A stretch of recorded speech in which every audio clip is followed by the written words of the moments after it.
Hey guys, today I wanted to show you a quick fix for this namespace issue that I've been running into.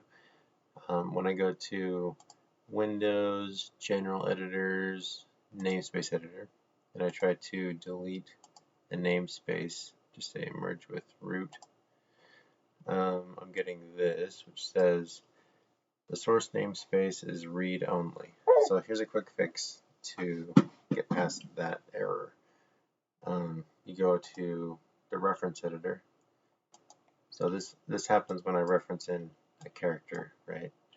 I'm going to unload the character by checking that box, unchecking it, and then I'm going to check it again and reload it.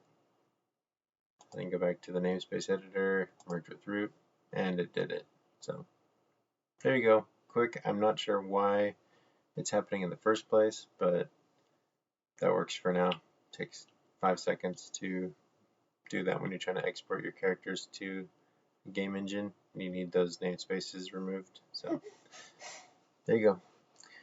Have a great day.